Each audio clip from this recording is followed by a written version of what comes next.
Hey actors, it's Wendy, Alane, Wright. It's very nice to see you guys all here.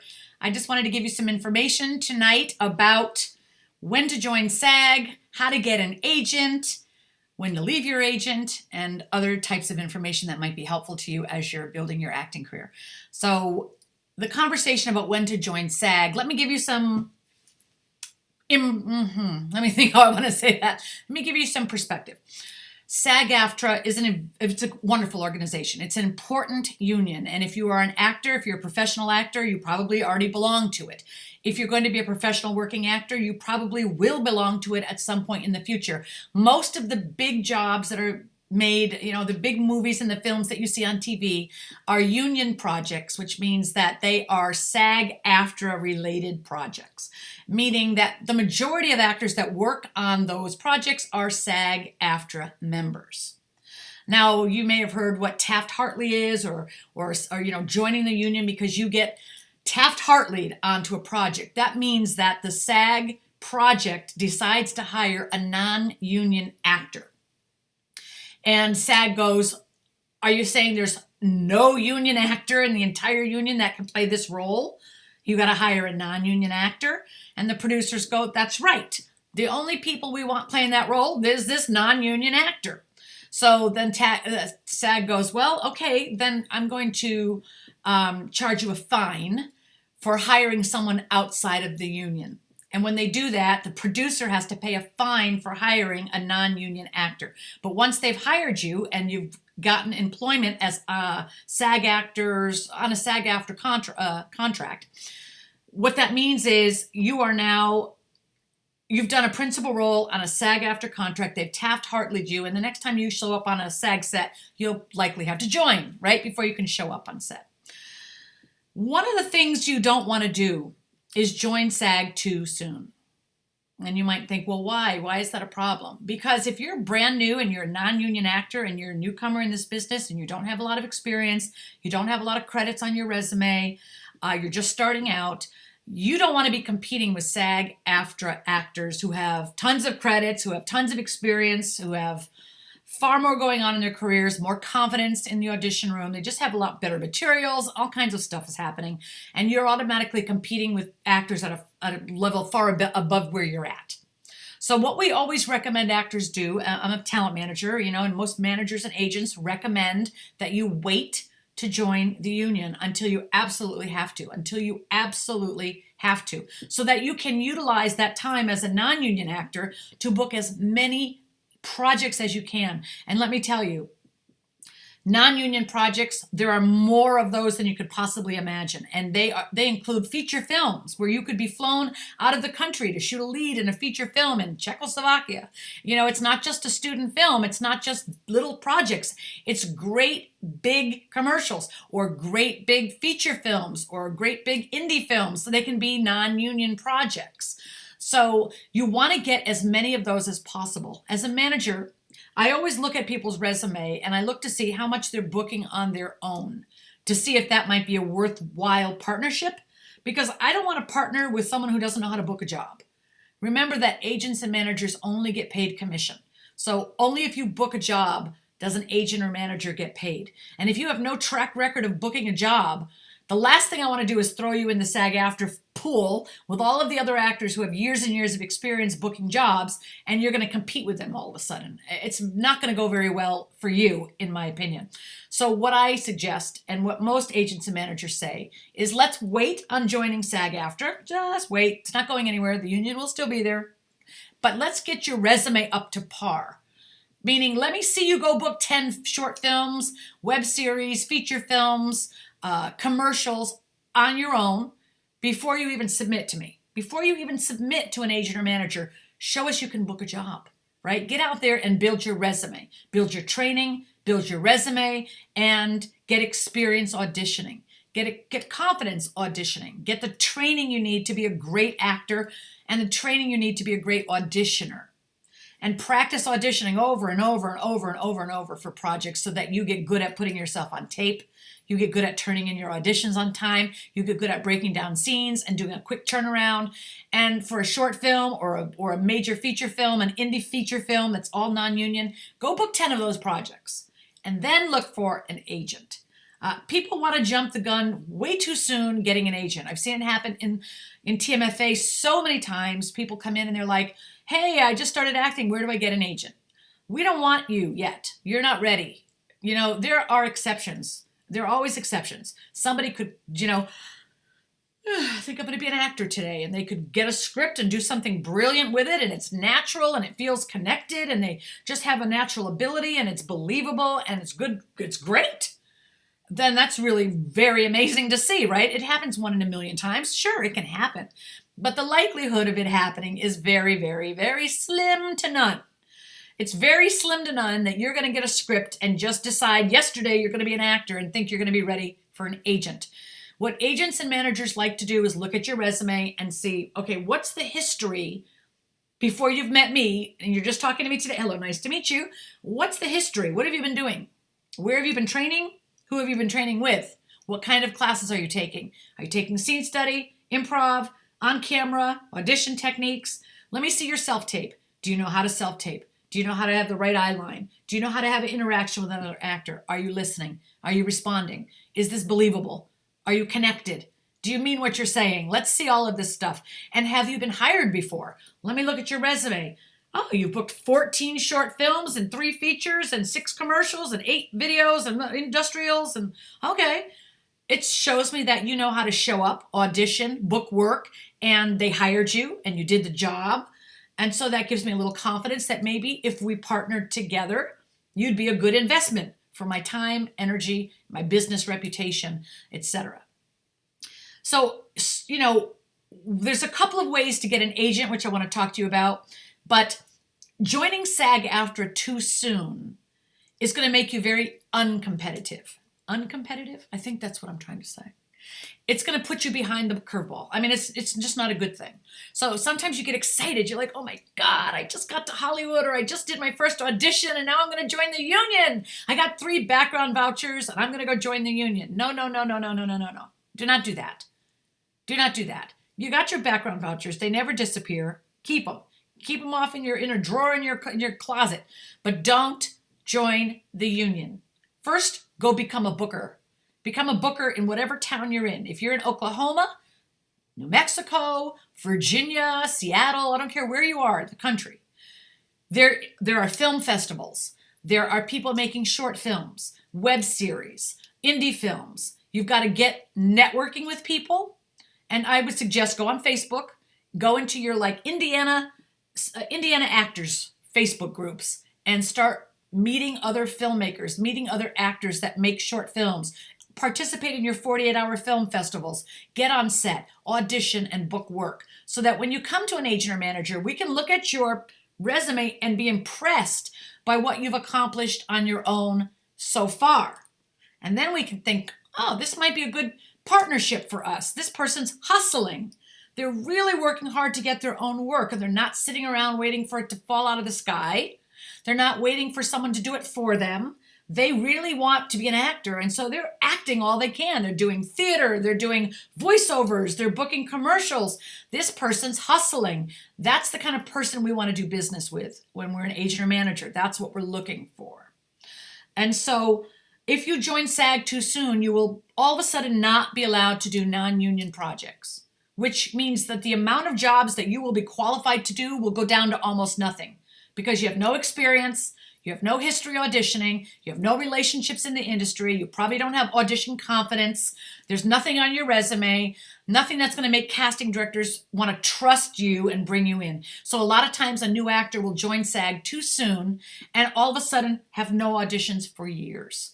And I don't want to see that happen to anybody. You know that I'm so committed to you being successful. So I got to tell you that your best interest is to hold off in joining. There were some comments I saw in the TMFA about what is a right to work state. A right to work state like Georgia, and I don't know how many there are in the country. I think there's 20 something, but it basically means that the unions cannot, how do I explain it? I don't know if I can get the right words. SAG jobs, those states can't make you join a union. Okay, Georgia cannot make you join the union and keep you from working if you don't. it's a right to work state, which means that you have the right to work whether you're part of a union or not. So becoming SAG, being SAG-AFTRA doesn't matter in right to work states because they don't look at your union status anyway. They look at you have the right to work whether you're union or not on this project. But once you do join the union, you can never, ever go back and do non-union projects unless you become Phi Core. Phi Core means financial core. It means that you were a part of the SAG-AFTRA union and you gave up your rights to voting, but you still pay your union dues. So you can't vote for any of the government positions you're kind of out of the politics is basically what it means. When you give up your right to vote, you're out of all the politics that have to do with electing officials, electing members, voting on policies, voting on contracts. You just have no rights anymore to participate that way. But you still pay your dues. So you're called a non-voting member of SAG-AFTRA. But you can't write SAG-AFTRA on your resume. You write financial core. But what happens when you are a SAG-AFTRA and then you renounce, and you become a Phi Core member is you now can go back to doing non-union work again. And there are many actors who have done that in a way to say, look, I'm not getting enough auditions in SAG work. I'm not getting enough. I can't pay my bills. I cannot make a living doing the SAG work. There's far more work in non-union projects. And I don't really care if I'm a member of SAG. I just want to work. And so they become Phi Core. And they can now audition for union projects, and they can work union projects and non-union projects. Now, that may or may not be an option for anyone. If that's something you want to do, you can ask us questions about that. You can leave comments, and I'll give you more information. You can call. Well, you should probably ask TMFA because I doubt that SAG-AFTRA wants to tell you too much about being Phi Core. They don't really want their members to be Phi Core. And a lot of SAG-AFTRA members kind of look down on actors that have gotten Phi Core, like you're a scab and you're not supporting the union. And while that may be true, you're not supporting the union in that way, you're still a member, you're still paying dues, and you're still contributing to the funds. So, but you now can work both SAG-AFTRA jobs and non-union jobs. And so that is an option for some people, especially later on in their careers sometimes. If you're brand new starting out, I don't think Phi Core is the way to go, but nobody can make those decisions for you. These are things like when to join SAG, when not to join SAG, if you become Phi Core or not. Those are all personal decisions that absolutely nobody can tell you exactly what to do because people can have a career either way. People can become successful working actors either way, being Phi Core, not being Phi Core, being in the union, not being in the union. And sometimes you can join the union too soon and it works out just fine. You happen to get some great auditions, you book some great SAG work, you build your resume, especially if you're a very castable type. Okay, so like if you're really, really unique, and I will tell you that being really, really unique, a lot of things don't apply to you because you're so different and so interesting and so unique that you're always in demand. And so a lot of the rules don't apply to you. They just don't because people want to hire you because they can't find you anywhere else. If you're a brown-haired girl, white, I'll go with white in your 20s, brown hair, brown eyes, and you're one of 7,000 brown-haired girls, white, brown eyes, brown hair, you don't speak any languages, you have no special skills, you don't play any instruments or sing or dance, and you're just an average being that hasn't developed themselves much as a person, you're going to get lost in this business. You're going to get lost in this business because it's not interesting enough. There's just not enough roles for that. And you've got to figure out ways to differentiate yourself and give yourself more talent, more castability. I would highly suggest you get out a list of inside Actors Access and Casting Networks. There's a list of all kinds of special skills you can check off. Look at that and see which of those skills you could develop that could make you more marketable. Are there languages you can learn? Could you learn to dance, play an instruments, do accents? Could just look at that entire list and start to think, what could I do on here? What could I develop in my own person that could make me more marketable so that I could stand out in a sea of people that all look a lot like me? Right? You've got to think about how to stand out in this business or you're just going to get lost. So again, if you want to join SAG-AFTRA, wait until you absolutely have to. You've booked a couple of background jobs that given you your vouchers and you book a co-star on a network television show, and then you go back and do as many non-union projects as you can, and maybe it's a year or 2 or 3, and you book another SAG-AFTRA project, and you're like, oh, this is for Chicago Fire. I don't want to turn it down. The whole reason I became an actor is so I could do all these television shows. I want to be on these TV shows. I mean, I got to join at some point, right? So you might decide at that point, maybe I'll join the union at this point. Or you might decide, you know what? It's a one-line co-star. I don't want to give up all of my non-union jobs for that yet. Let me keep working and build my resume and my experience and my relationships and my confidence before I do that. You know, you might turn down a job. Doesn't mean your entire career is over. This is the long game. I hope you guys realize that. This is the long game. There's no overnight success. You know, this doesn't happen overnight. You got to constantly be building your resume, building your training, building your materials, building your relationships, okay? So the next thing I want to talk to you about is getting an agent.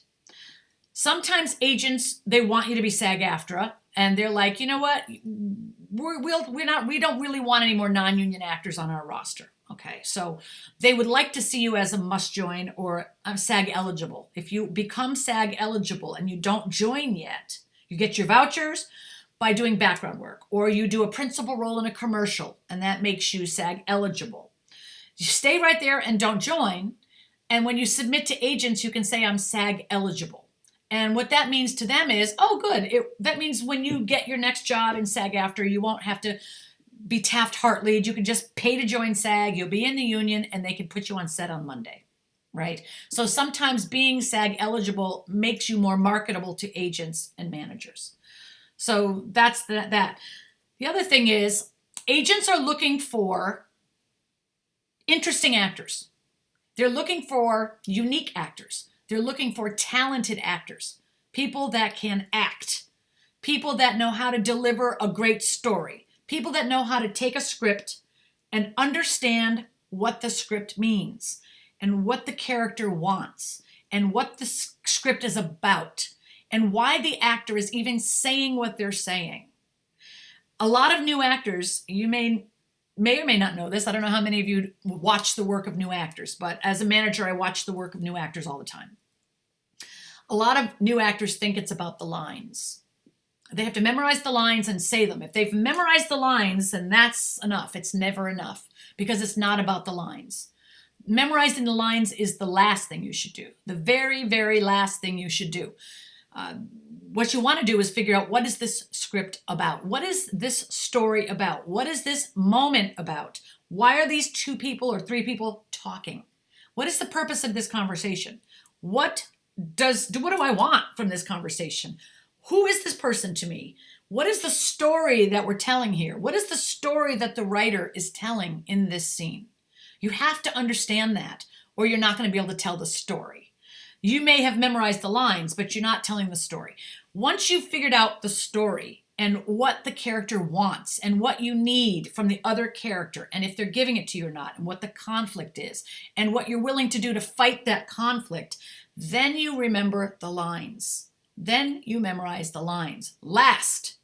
Because once you've figured out all that story, it's easy to remember the lines because you've got so much of that story in your mind. You know what's going on in the scene. You understand the relationship, what they want, what you want, what you're saying to each other. It all makes sense. And now the lines can be attached to all of that awareness about the scene, which makes it so much easier to memorize them. But if you've just learned how to memorize a scene and you throw that on tape and submit that to an agent or manager, we're just not going to believe your work. Because that's as far as you went. You memorize the lines and that's it. There's no story underneath it. There's no subtext. There's nothing going on under the lines. So the way that you make something go on under the lines is you learn the lines last. And you figure out all the things that the story's about, and then you learn the lines. And then when you say the lines, all of that story is going to be there, right? So we know that as agents and managers when we watch your clips, if you know how to do a real scene study and understand the story, or if you just memorize the lines and you're just saying them and they don't mean anything. That's why you have to be training all the time, all the time. It's never something you stop doing. You just go, you train with this coach for a year or two, and then you train with this coach for a year or two, and you train in this technique, and you train there, and you really learn how to act, how to tell a story, okay? Then when you have the ability to tell a believable story and you put yourself on tape and you submit those clips to Actors Access, and now you're going to get an agent, now we might take you seriously. If your acting is good, we're going to start to take you seriously. So you've got to do the work to become a good. It's all about the craft, friends. It's all about the craft. And there are no overnight shortcuts to that. You cannot become a master of something overnight. You've got to learn it. You've got to learn it.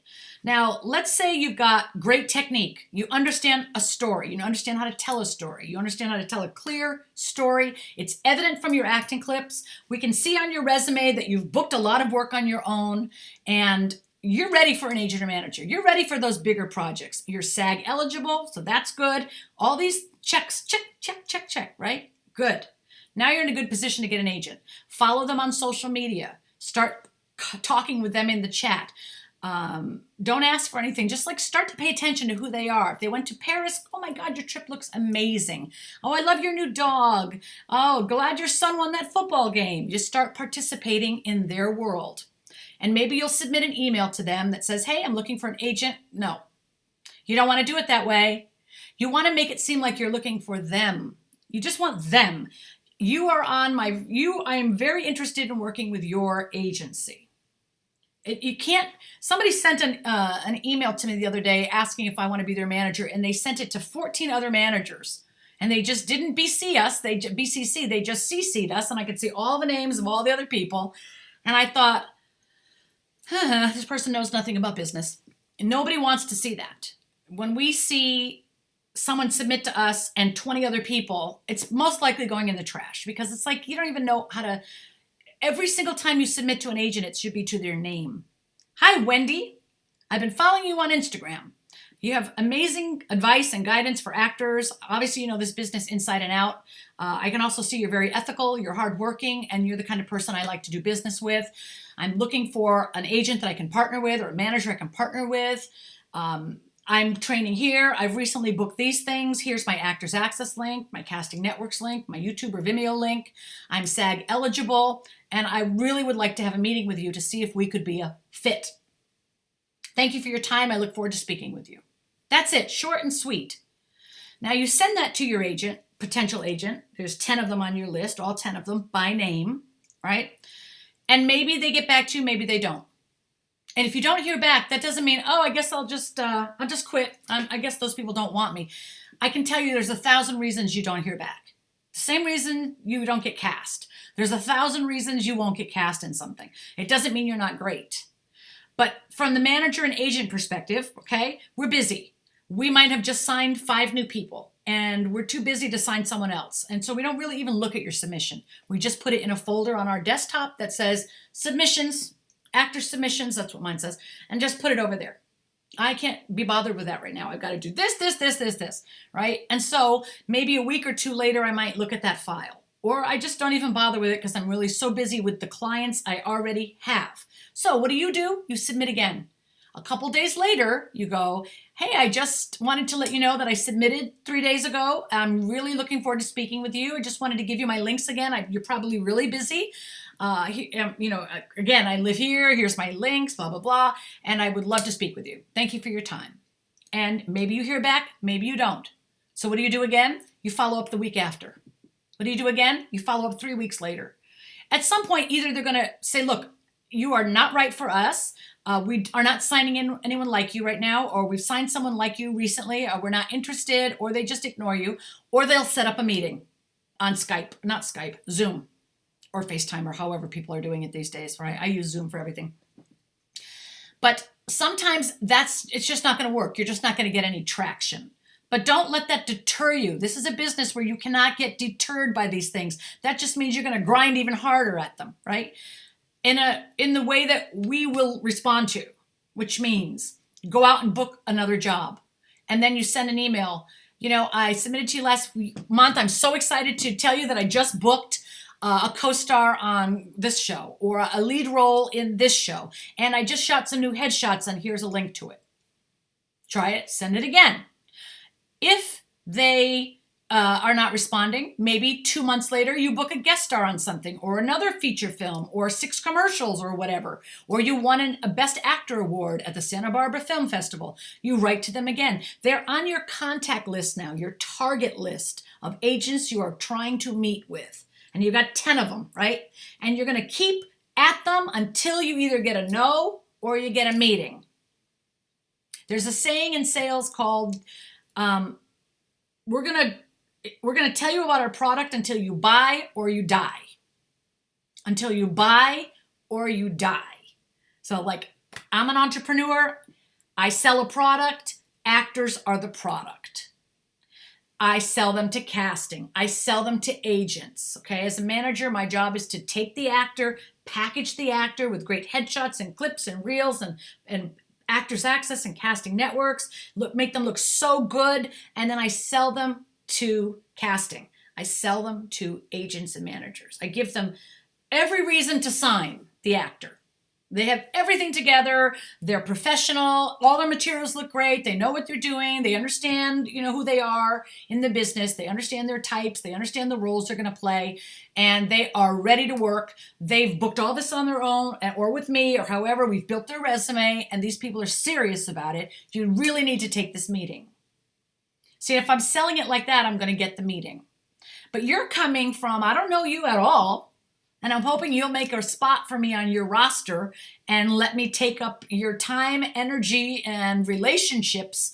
And I haven't proven anything to you yet. Okay, so whenever we sign an actor, it's going to take 6 months to a year to see what this actor even does, right? So we don't make those decisions like overnight. A lot of times we got to if you got to pursue us a little while, show us you really mean what you say. Especially when you're going with bigger agencies, okay? If you're going with a starter agency that signs everybody, I want to tell you something about that. They're playing the numbers game. That means they'll sign 500 people. They'll throw everybody at the wall and see who sticks. If they get 10 bookings that month, then they've made some money. And they don't care if all 490 rest of them have booked. Maybe their quota is 40 bookings a month or 50 bookings a month. As long as 50 actors out of that 500 book every month, they're fine. Their business is going to go just fine, right? You got to understand that there are agents that are very hard to get with because they're very, very picky and they only pick select group of people. They pick the people they think they're going to be stars someday or series regulars or work as a guest star on a regular basis or carry the leads on films. They're going to be 1 through 5 on the call sheet. They're going to have a longevity career. And so the agencies, the bigger agencies, are looking for people with immense talent, immense experience, and immense confidence and charisma, and they're very strong actors. So if you're going after one of those, you're going to have to prove to them that's who you are. It's not enough to just memorize your lines and throw it up on Monologue Monday and think that you've done any kind of acting work, okay? You really got to delve deep into your craft and get good.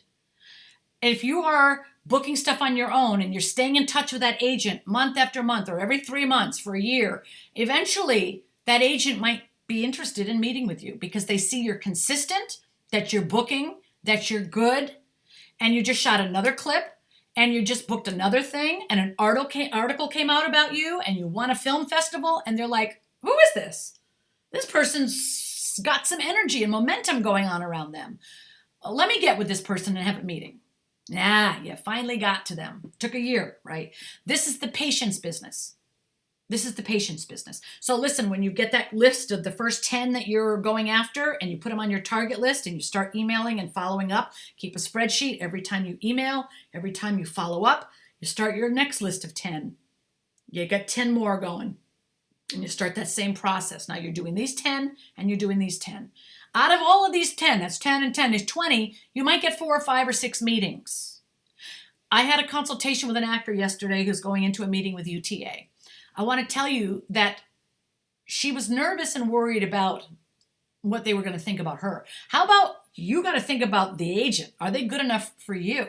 Just because they're at UTA doesn't mean that's the right agent for you. Okay, just because they're at UTA, and that's a big company, doesn't mean that they get you. that they are excited about you, or that they are the kind of person you want to do business with. An interview with an agent is a two-way street. You are interviewing them just as much as they're interviewing you. You're interviewing them. What's their style? How do they pitch? What are they interested about in your package? What do they like about your talent? Why do they want to work with you? If they can't answer those questions, that might not be the agent for you. Okay? I want to explain to you something else. When an agent pitches to a casting director, there are different kinds, and I think I've spoken about this before, but there's, in case you didn't see this, and this may be your first time watching me talk about this, there are different levels of ability that agents have. Okay, some agents are phenomenal. They spend a lot of time networking and building relationships with producers, showrunners, directors, casting directors. They also may work at an agency that represents a lot of producers, showrunners, casting directors, etc., writers. And so they have relationships with other clients on their roster that are filmmakers. So a lot of times they can pitch their actors to those people and get them working on projects, even within their own agency. Nothing to do with breakdowns. It's just all relationships. There are some agents that don't even bother networking. Okay, they don't have relationships with casting. They don't know showrunners. They don't know producers. They don't know writers or directors because they don't know how to network, or they don't bother networking, or whatever the reason is. You want to go with someone that's got relationships. Okay, they got to be someone who's like out there hustling for you, and they have relationships. And they also have to be able to pitch. And what that means is when an actor, let's say you get your Actors Access account all set up and you have your great acting clips. Why did I do this? No, you have great acting clips. I do this. You have great acting clips. You have a demo reel, perhaps. You've got a resume with lots of great training on it, and you've been booking stuff on your own, right? And you are going after that agent. Well, that agent now is going to take your Actors Access profile, and if they sign you, they will connect it to their breakdowns, which is done by Breakdown Express. It's called Breakdown Services. And their breakdown account is connected to your Actors Access account. And once you type in their name of their agency, it links your accounts, their account with your account, right? And now they could submit you for all the stuff they see on their end that you don't see. Now, in that system, when they are looking at all the roles that are available, they can click on the role, pull up the pictures that you have on Actors Access, submit your picture with your reel, and there's a little notes section where they can type in a note. It's called a pitch note. And they can write, just booked a co-star, played opposite Tom Hanks, won at the Fringe Festival, blah, blah, blah. Played soccer for 6 years. If this is a soccer role, who knows? But they're going to write something relevant in that pitch note, and whatever's going to help them sell you on getting the audition. And they're going to click send, click and submit, done. Now, some agents are done at that point. They're not doing anything more because they don't know what they're doing. Okay, so they just don't do anything else. But a good agent is now going to email the casting director and say, hey, I just submitted Mary for the role of Mary, whatever, and she might be really right for this. She has karate experience, because that's what the character is looking for, has karate experience. She just booked a co-star here, the lead in a short film here. She just booked a commercial. Here's a link to her clip. Really think you should see her. Can we set her up? Now, maybe we hear back from the casting director right away. Maybe we don't. Maybe they write back, she's not a fit. Thanks, Wendy. Okay, next. Or she looks good. We'll see her. We'll set her up. Or nothing. Crickets. Nothing. Okay. What do? We do another email. Hey, I just submitted yesterday for the role of blah, blah, blah.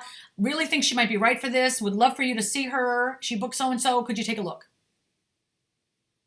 Nothing. Okay. I'm going to pick up the phone now. This is pitch number 4. I pitched in the notes. I've emailed 2 times. I'm picking up the phone. Pitch number 4. Hey, can I talk to so-and-so? Yeah, what is it? I have submitted so-and-so to you. She might be right for this role. I want you to take a look at it. I sent a clip of her. Could you take a look? And at that point, the casting director or the associate in the room or the assistant is going to say, hold on. Let me take a look. Then they go to your email. They look at the submission. They go in their breakdowns. They look at the submission and they go, she's not right for this. Or, yeah, this looks good. I'll set her up. I'll send you a email. Great. Thank you. Sometimes it takes 10 phone calls to get that response. Sometimes it takes 10 phone calls to get that response. So I say that because my friend Cole was an agent at Pantheon, and he represented a big star. And he must have called the casting office 10 times before the casting office agreed to see his star for a role. So can you imagine when we're trying to pitch a brand new actor nobody knows? I mean, we really got to fight for you. And relationships really help if the agent has relationships with casting directors and producers and writers, because then we can just call our friend and say, hey, you know what? I have an actor that might be perfect for you. For example, I have a lot of friends in casting, okay? And I love them. They're great friends personally, but they have a great job that professionally, as a manager, if I have an actor that's really right for their role, if I called them and said, hey, I have an actor that really, I saw the breakdown, I think this actor really would be good. Could you take a look? They're going to say yes, period. Because for one, they're looking for an actor to fill that job. Their job is to find actors. Two, it's me. And I'm not going to submit anybody who's not great. I'm not going to suggest someone to my friend who sucks, right? I'm going to only submit someone who really has the skill, the talent, fits the look, and is ready to work. So they're going to say yes because of our relationship. Okay. So one thing that agents don't like is they don't like when you ask who their relationships are. Agents, I tell you, they don't want you to go in and say, so who do you know in casting? They don't like that. But you can go to IMDb and you can look at their roster. And on their roster, you can see which shows their actors are working on. And most likely, if there's an actor working on a show, that agent knows the casting director. Okay. And if that agent has been a part of that actor's life for many years, they know all those casting directors that actor has been auditioning for or booking jobs with. So, and if they're an established agency, that agency has lots of casting relationships already in play. So if you come to the table, here's another tool for you coming to the table, SAG eligible, with great training, with great clips, with great resume. Another tool is you coming with a list of casting directors you already know. I already have relationships with casting, and I'll tell you, that's your currency. If you ever read my book, How to Build a Star Right Where You Are, or Secrets of a Hollywood Talent Manager, you have probably read about that.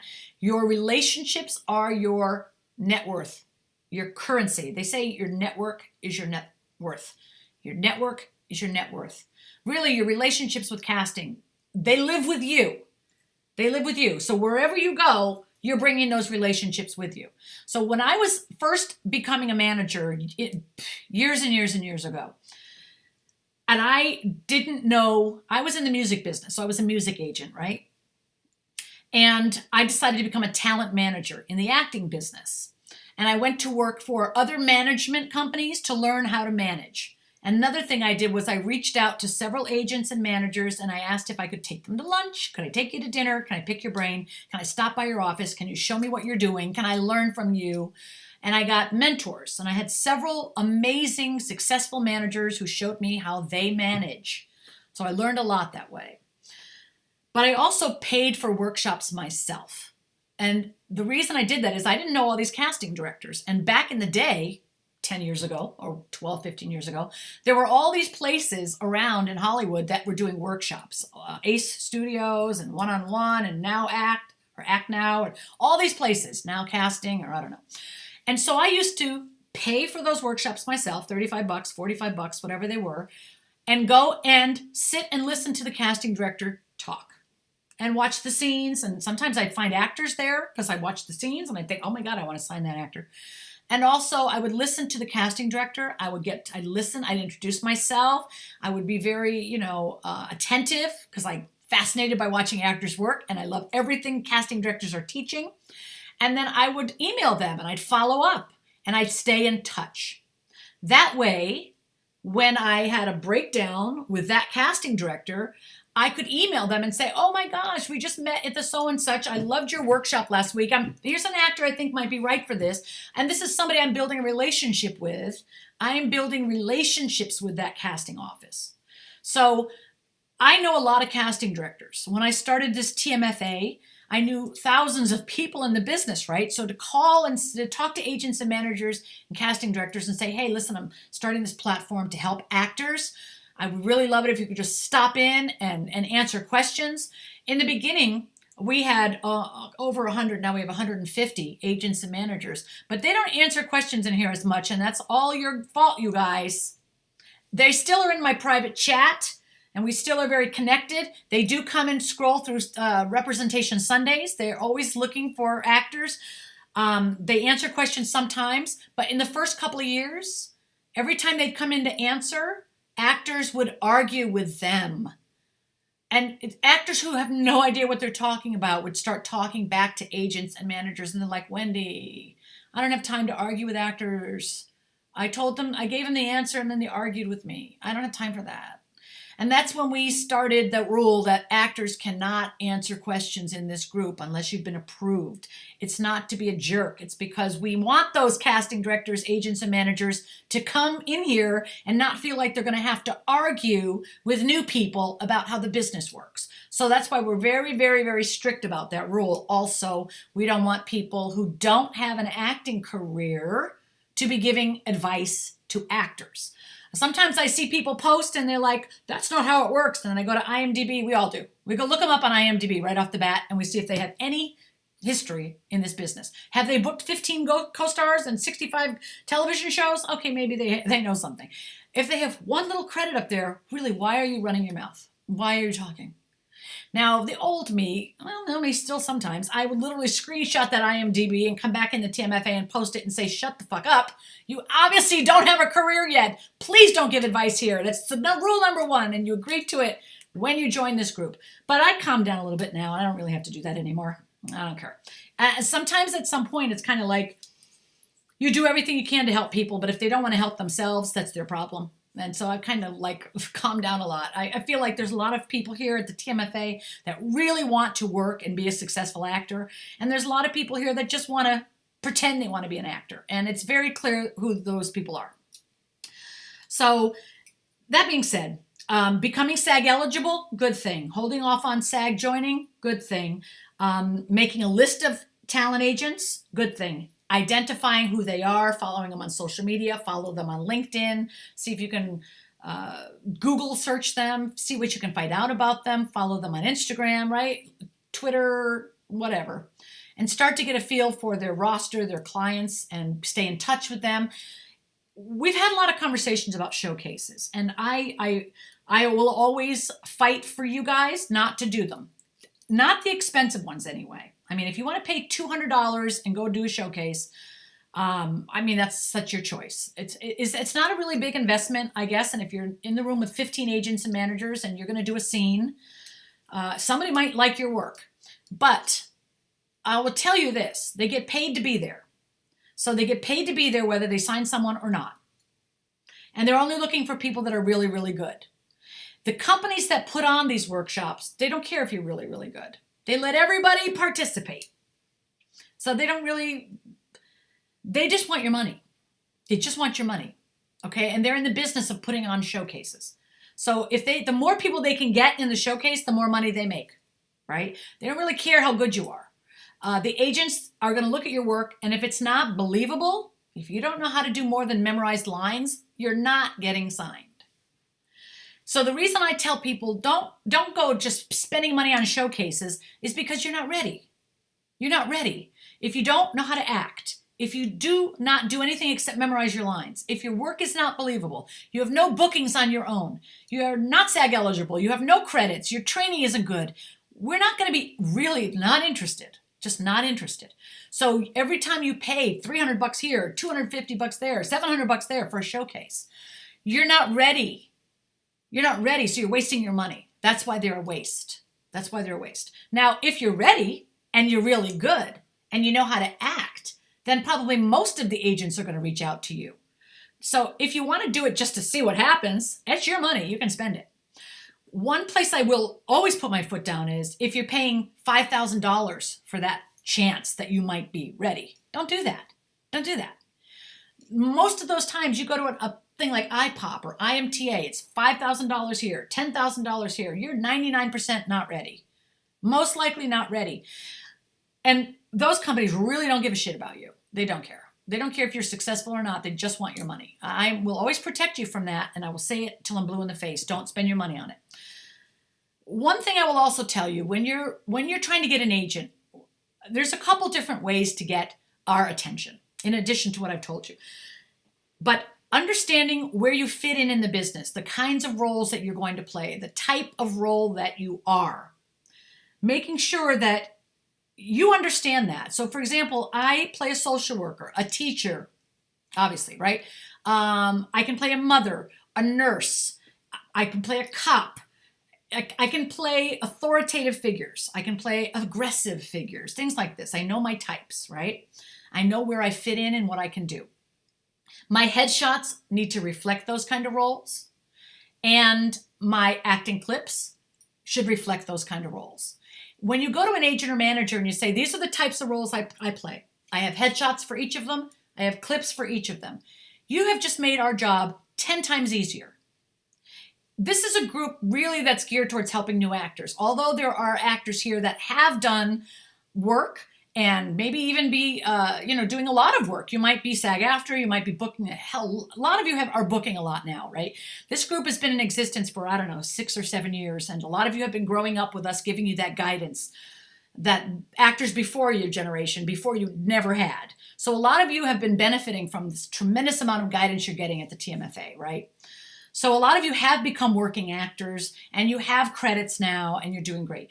Some of you are just brand new and you're just starting out. And so you should understand that getting new actors who have no credits, no guest star, no co-star, that is the hardest job in show business.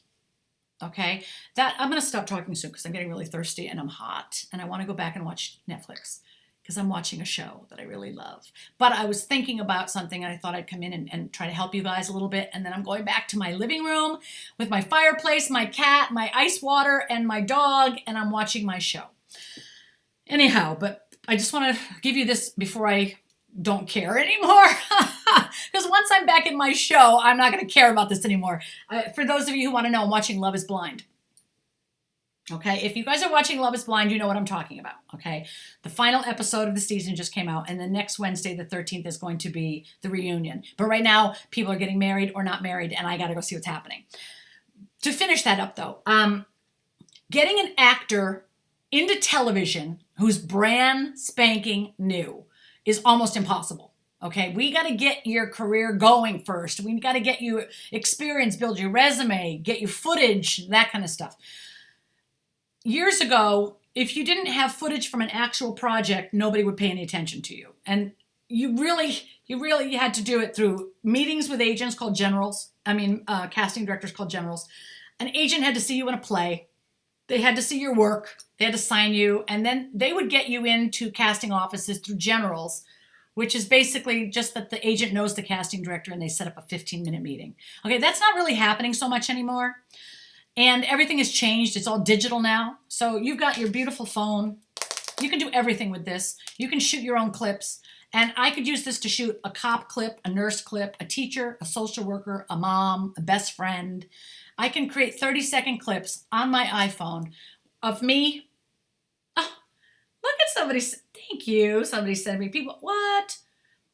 People always sending me nice messages. I appreciate that. Anyway. You can create your own clips and you can put those on your Actors Access. And if you make your package really sing, like you know your types, you play a cop, a soldier, a criminal, and you've got clips for it and headshots for it, you're going to make our job easier because we can pitch you by being very specific and very concise. And that helps us get you auditions, even if you don't have much of a resume.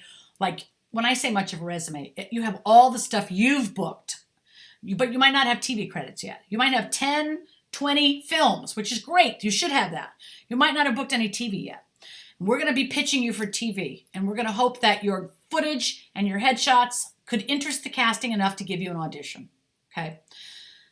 There's different ways to get footage. You shoot it yourself on your iPhone. You get with some friends and you do a 48-hour film festival, a film competition, and you shoot a short film for 5 minutes, and you give yourself a really great meaty role, and you use that, submit that to film festivals, put that on IMDb, give yourself a credit on your resume and take a piece of that footage and put it on your Actors Access. Another way is you hire a production company like Jig Reels, and they're going to, you pay them to shoot a scene. You put that on your Actors Access. You're giving agents and managers something to look at to show your great acting. You're giving yourself footage to use to submit yourself with. So you've got to get clips. You've got to get reels. And I always tell actors, if you can't be believable in a self-tape, do not go pay money at Jig Reels or any other company to do it with a full production, because a full production doesn't make you a good actor. A full production just puts a whole lot of nice production around bad acting. Okay, and bad acting stinks. Literally, I can't even stand to watch bad acting. Bad acting is just terrible. I think to me, bad acting is like nails on a chalkboard.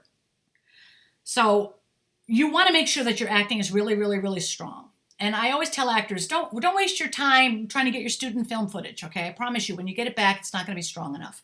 It's not going to feature you. It's going to have a lot of establishing shots because they're students. So there's going to be a lot of long distance shots and side of your face and two people in the same shot, and your close-up is not there. And acting careers are made from close-ups, as Tom Todoroff always says.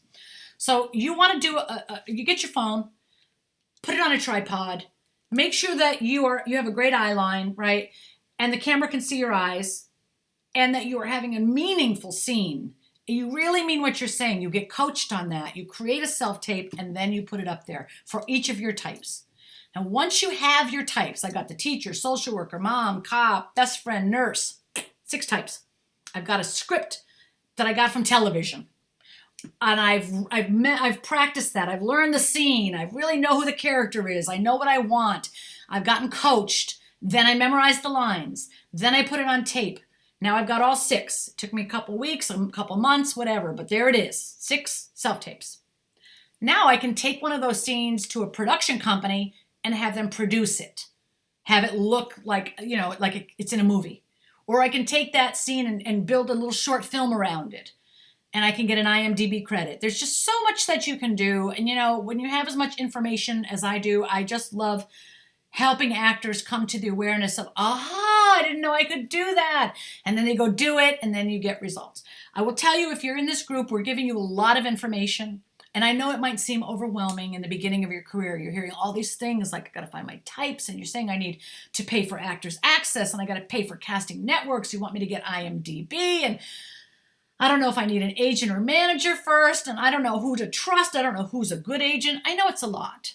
So take your time and slow down, and don't stress. Don't stress. This is an amazing career. This is a fun business. You will always need another job, though, especially for the first 5 or 10 years of your career. You're not going to be making enough money from acting. Okay, let's be very specific about that. It's very, very unlikely that you're going to make enough money to pay your bills from acting. You might think you are, but I'm not here to burst your bubble. I'm here to make things clear for you, to give you reality check, to give you the real truth about the business so that you can succeed. Because if you're living with false understanding and you don't understand how it works, you're just going to fail. And I don't want that for you. I really don't. So it's important to understand that, I see sometimes that people write, well, when should I quit my day job? Don't quit your day job until you're making so much money acting that you got to quit your day job, right? But you got to have another hustle. You got to always have a side hustle. You should have multiple streams of income. And I know Alex Collins has an amazing course he's got a financial course you got to buy. Okay? If there's any investment you're going to make, it's got to be, you've got to learn about money. If you don't have enough money, you're going to always be struggling. Okay? You can't afford headshots. You can't afford to put more clips up on your Actors Access. You can't afford casting networks. You're complaining that it's $19 a month. And so is, IMDb. And you've got all these bills. And how am I going to pay for all these classes? And it's just too much. You got to have more than one form of income. You've got to learn how to make money. You've got to learn how to make money. I just spent 16 weeks teaching my advanced course, which was amazing. And we talked in one of our sections for 4 weeks was all about how to create multiple streams of income. It is so important that you do as much research as you can about that. What are you good at and how can you make money? And what other things can you do to add to your income? Don't quit your day job right away, okay? Hang on to it or learn a skill or a trade or something you can do where you work and it's more flexible. Maybe you work online, maybe you become a coach, or there's so much you can do. But don't quit your day job. Get other streams of income so you can afford all these things and slow down and take your time. If you can't afford great headshots this month, don't shoot yet. Don't shoot yet. Wait 3 months. This business isn't going anywhere. You really need to get great headshots. If you want better clips, keep training, keep training, keep training. Keep working on that scene until it's so good that people go, what the heck was that? That was amazing. Where has this actor been? And I'll tell you, a lot of you are not doing Monologue Mondays. Why? Are you lazy? Are you busy? Got kids? You're married? What's your excuse? I don't know. But I don't see, there's 115,000 people in this group. I don't see 115,000 scenes on Mondays. So a lot of you are not participating. What I will tell you is that every single Monday, you have a free platform to post your best work. And even though they're not answering a lot of your questions because you tend to argue with them, they're watching your work. So Johnny Lee was signed here in the TMFA by Brent Paxton.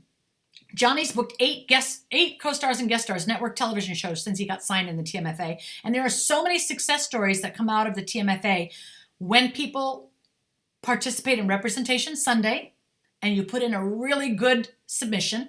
Sometimes you get noticed, sometimes you don't. Sometimes you get noticed from your Monologue Mondays posts. Now you notice that this year we've changed it, and it's going to change again in a month or two, by the way. It's still only going to be procedurals, but we're going to be giving you a script, and everyone's going to do the same exact script.